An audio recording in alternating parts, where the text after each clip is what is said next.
Hello and welcome to episode 3 of Linked 11, the YouTube channel which takes a random footballer, rates them for their achievements, talents and stories of their career, looks at a previous club they played with and a previous teammate, look at them and then repeat it to build a full 11.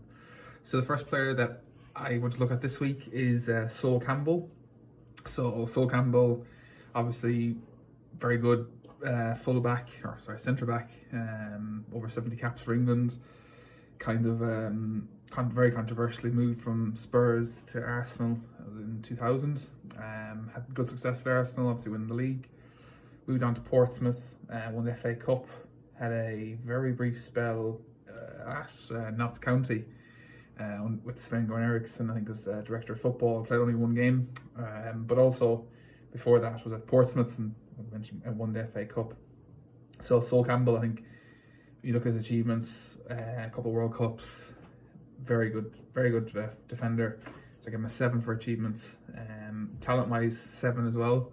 I think he was a really top class centre back. I also think he played at right back in the '98 World Cup. And story 6 because I think I suppose with that Notts County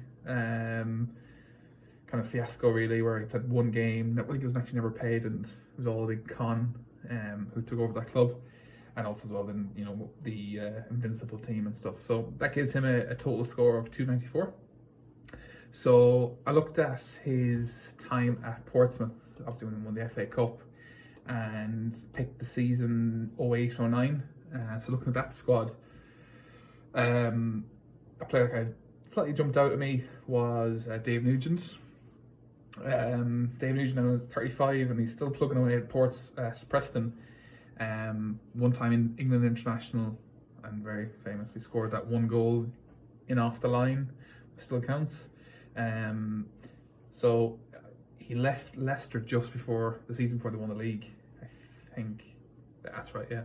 2015 he left them, but a very good championship striker. Probably wasn't a Premier League grade, but got promotion. I mean, his 100% goal scoring record as well for England is pretty decent too. So achievements I gave him 4, talent 3, and story 7. I think a couple of things there that kind of pop out to me are his one England game, one goal, and pretty impressive championship goal scoring career. So that gives him a total score of 84. So speaking of his time at Leicester, he was also best man for the next player. His weapon was Jamie Vardy. Jamie Vardy, you can't really get over how he's just turned 34, and he's got injury with Leicester right now, but top class forward, like over 130 goals for Leicester, and as a golden boot, got the Premier League golden boot last season. So a top notch player. I mean, you look at his career, played at like non-league football until he's like early 20s, time at Halifax, Fleetwood, made his way up to the league, got over 20 England caps, and obviously famously won the Premier League. It's probably his biggest achievements. So achievement wise, give him a 6 because I think fair play to him for coming through at a late age in his career and being brilliant. I really, to be honest, talent wise 8. I think he's got a very unique style of play where he's unbelievably quick, and just a pure finisher. And stories in 9 because I think there's a couple of fairly famous kind of there's the image of Jamie Vardy, like the blue wicked guy, and I even think I read something about he allegedly drinks a glass of whiskey before every match. I don't know how true that is or what, but there's lots probably myths and kind of funny stuff about him, and obviously the whole Colleen Rooney thing as well. Well, that wasn't him, but again, he's Chach. I won't say it, but So achievement 6, talent 8, stories 9, gives him a score of 432. So before his time at Leicester, he was at Fleetwood Town for just one season. And the next player, I've actually met him. fleetingly. But he's another forward. Was Gareth Seddon or Gaz Seddon. I mean, he played at Fleetwood Town, played at Salford, and I think probably how I first became aware of him was in the Class of '92 documentary on BBC, where he was kind of the star of the show. And when I was out in Manchester, and I have a bit of a tendency, if I kind of see someone famous or relatively famous, I like to get a photo with them, or probably a bit annoying, but anyway. But Gareth Seddon, he was star of that show, and a really nice guy when I met him. I think actually I saw him. I said, "Okay, might get a photo there, Gareth," and oh yeah, no problem at all. And in this kind of bar, and had a flash on the phone, and everyone a few people turned around. They're like, "Oh, that's that guy from that BBC thing." So maybe good or bad thing, but he was very good in that. But looking at his career, I mean, mainly in the lower leagues or non-league, to get England's C cap, or sorry, 2 caps actually, scored 2 goals. But when you compare him to, like, say, I suppose, other players in this list and the other players in other episodes, I can only give him really a 1 for achievements. Talent-wise too, because I mean, to play professional football at all, obviously you have to have some talent. And Story 6, I've given him a good score because, that documentary, and seems like a nice guy. So he was at Salford as well, obviously in that documentary in the 15-16 season. And the next player was also there during that time, at ex-Ireland international, Stephen O'Halloran. Player who's had various clubs, starting out with Villa. He made his 2 Ireland caps in the, I wouldn't know if I call it ill-fated tour of the USA under Steve Staunton in 2007, but he got 2 caps there. Had a career where he was at Salford, as I mentioned, started out with Villa. He's still plugging away now at Stalybridge.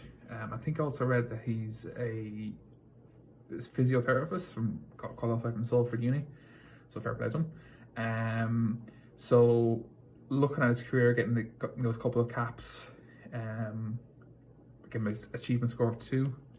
Talent, I also give him 2, maybe a bit harsh. I mean, I can't say I haven't seen him play myself too much. And Stories 2. I think the reason I give him more than 1 was just being part of that Ireland team. I think there's a photo going around at the moment of that Ireland 11 that played against Bolivia, and it's pretty much spot who you recognise. It's a very random bunch. But at the start of his career, he was at Villa, and in 2000, I looked at the 2006-2007 season at Villa, and that was obviously under Martin O'Neill, and you had a pretty good team you had there. But one player I quite liked was Stilian Petrov. So Petrov, I mean, over 100 caps for Bulgaria. Ex-Celtic player, very good player, and did well at Villa. But I suppose as well, he's unfortunately well known for his battle with leukemia, which he successfully beat and came back and played semi-pro football. So on merit, a very good centre midfielder.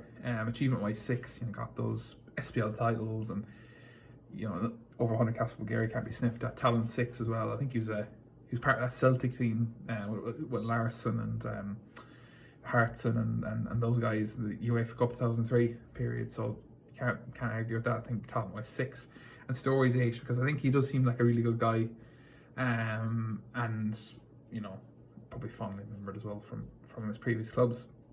So looking at his time actually at Celtic, and a bit of a weird link here, is actually ex-Villa manager as an ex-player, was Paul Lambert. So Lambert, started his career, St. Mirren, Motherwell, and then just but he did. He moved to Borussia Dortmund in '96 and won the Champions League. Before going back to Scotland and playing for Celtic. Since then, obviously, has had a managerial career of varying degrees of success. But I mean, that alone, winning the Champions League with Dortmund, then also win the SPL titles, get into the UEFA Cup final in 2003, I think it was. Achievement wise, I'm an 8. Pretty good career. Talent wise 6. don't win the Champions League unless you're Jimmy Traore without some good talents and stories too. Because I think, look at that Celtic team you had in that era. Obviously Larsson, Sutton, Hartson, those guys, Neil Lennon. They probably had more, information about them available. But Lambert obviously was just one of those guys. But yeah, so I gave him quite a bit of a lower score. So I looked at his time with Dortmund, and so far I had a defender, I had 3 forwards, fullback, centre midfielder. I need to get some defenders in. And this guy isn't exactly a defender. I mean, he did play defence towards the end of his career, but it was Matthias Sammer. I mean, a bit before my time. But looking at his career with Germany, and obviously part of that '97 winning Champions League team. Played for Inter Milan for a brief period, over 50 caps for Germany. But achievement wise, looking at his record, you're talking like probably, I give him a 7, talent 6. I mean, if you just look again at his Wikipedia page, over nearly 300 appearances for a defensive player and almost 90 goals. That's pretty impressive too. So talent 6, stories 4. Again, I think that Dortmund team gives him a good, decent enough score. So give him 168. So he did play a brief period at Inter in 92-93. So I was like, okay, I need a goalkeeper really. So the goalkeeper of that team was Walter Zenga. I'll be honest, I only know Walter Zenga from his time as Wolves manager.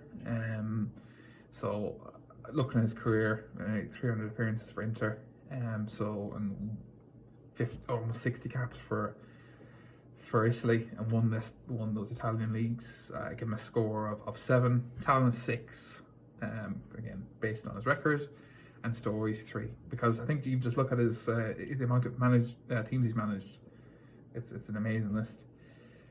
So then he also did play for Sampdoria, and I looked at the Sampdoria team, and when he was there in 96-97, and a name that stood out straight away was Mihailovic, the Yugoslavian hardman. And all I'll say is read his Wikipedia page for his personal life, his controversies section. It's an unbelievable read. It's like talking about brawling in a Yugoslavian cup final, and then obviously some bad stuff there as well. Don't need to go into that, but on the pitch, I mean, you're talking player who did do serious stuff in the Italian game for quite a long period of time. Played for Yugoslavia very well in that part of that era when they were really, really strong. Gone to manage teams as well. So achievement wise, give him an 8. Part of that Red Star team that won the European Cup. Talent wise, 8. I think I do remember him from like kind of the Lazio period of his career, and I think he's a really good free kick taker. So give him an 8 for that. And stories 10. I mean, just read that section on Wikipedia. It's amazing. So that was my 10th player. My last player, then I thought, okay, I'll look at his Lazio team when they were like 90,000, when they won the Serie A under Sven. And I guess I need a defender, and I needed a right back preferably. This guy isn't a right back, but I thought he could probably play anywhere. Vardy Nesta, unbelievable career from Lazio AC, and then won the World Cup in 2006 with Italy. He's literally won nearly everything. So maybe reasons why I should have given him a 10 really, but I give him 9 for achievements. Talent wise, 9. Him and kind of Cannavaro, kind of the classy player in Nesta, and the kind of hard man player in Cannavaro, really well complemented each other. And stories for I'll be honest, can't really think of anything that he's done bad or whatever, or kind of things that are memorable, but I couldn't give him a low score because I thought, what he's done in the game. So to review the team, Zengen goal, back 4 line of Nesta, Campbell, Mihailovic, O'Halloran. A midfield 3 in defensive midfield is Walter Sammer, Petrov and Lambert. in midfield. No, a front three of Nugent, Vardy and Gareth Seven. So hope you enjoy it. Please like, share, subscribe, all those things that YouTube want you to do. And thanks for watching.